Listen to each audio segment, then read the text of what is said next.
دین کمزور کرنے کا طریقہ میں تھوڑا سا بتا دوں گا آپ کو۔ فرعون جانتے ہو نا، فرعون بہت سنا ہوگا آپ لوگوں نے، Who's that بہت سنا ہوگا آپ لوگوں نے، پتہ ہوگا آپ لوگوں کو، نہیں تو میں بتاتا ہوں۔ فرعون افغانستان میں پیدا ہوا، افغانستان میں فرعون پیدا ہوا۔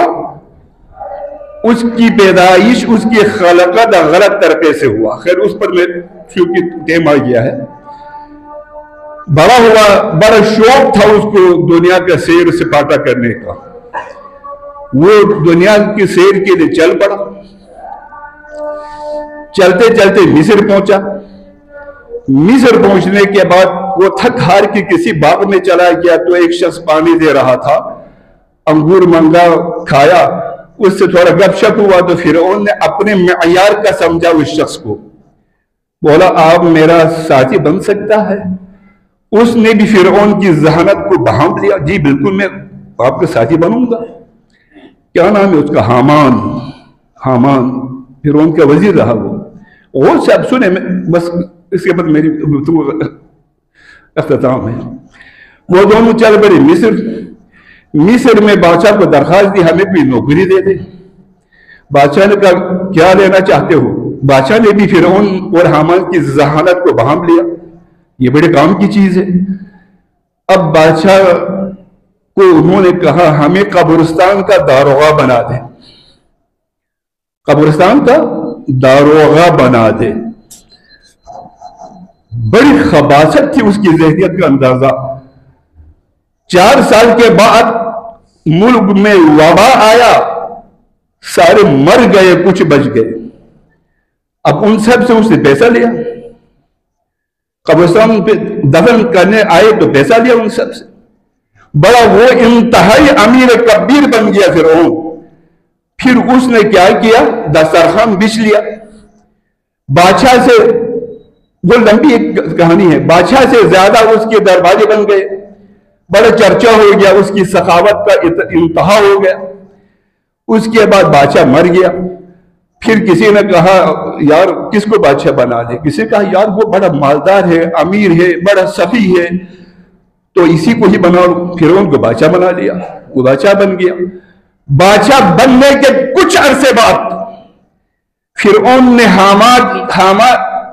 حامان سے مشاورت مانگی، یار اب تو سارے لوگ مجھ پہ اس قدر محتاج ہے، میں اگر خدائی کا دعویٰ کر بیٹھوں تو میں کامیاب ہو جاؤں گا۔ بہت بڑا سبق ہے مومنوں، میں کہانی نہیں سنا رہا ہوں، یہ سبق ہے۔ تو حامان نے ایک مشورہ دیا، ہاں اب خدائی کا دعویٰ کر سکتا ہے، خدا بن جائے گا، مگر جب تک ایک بھی علماء اس شہر میں باقی رہے گا تمہاری خدائی کا دعویٰ نہیں چل سکتا، نہیں چل سکتا۔ اچھا ایسا ہے تو ایسا کرو کہ علماء کو قتل کرو، پھینک دو دریائے نیل میں سب کو اٹھا کے۔ پھر حامان نے کہا ارے بیوقوف، 10 20 100 200 300 علماء ہوں گے، ان کو مار دیا تو نے، مدرسے میں جو پڑھ رہا ہے ان کو کہا کیا کرے گا؟ علماء بنانے کی فیکٹری ہے مدرسہ، یہ بنتا جائے گا، علماء بھی آتے جائیں گے۔ اچھا پھر کیا کروں؟ حامان ابلیس نے کہا مدرسے کو بند کرو، علماء بنانے کی فیکٹری کو بند کرو، خلاص سب ٹھیک ہو جائے گا۔ پھر انہوں نے کہا یہ بہت اچھا کہا یار، علماء کو دریا میں ڈال دیا، مدرسہ بند کر دیا، مدرسے بند کیا تو علماء کہاں سے آ گئے بھائی؟ کہاں سے آئے گا؟ بند ہو گیا۔ اس کے بعد فرعون نے دعویٰ کیا خدائیت کا، کامیاب ہو گیا۔ کب کامیاب ہوا؟ علماء کی ہستی اس زمین سے مٹ گئے، ہٹا دیا انہیں، مدرسہ بند کر دیا، علماء بننے کی فیکٹری تھی، تب فرعون نے اپنے دعویٰ کیا، وہ دعویٰ میں کامیاب ہو گیا۔ پھر اللہ تعالیٰ نے موسیٰ کو بھیجا اور فرعون کو غرق کر دیا۔ لہذا دین کی تقویت کہاں سے ملتی ہے؟ اس کی معاونت ہر ایک پہ واجب ہے، تو لہذا اپنی اعانت سے آپ دستبردار نہیں ہونا۔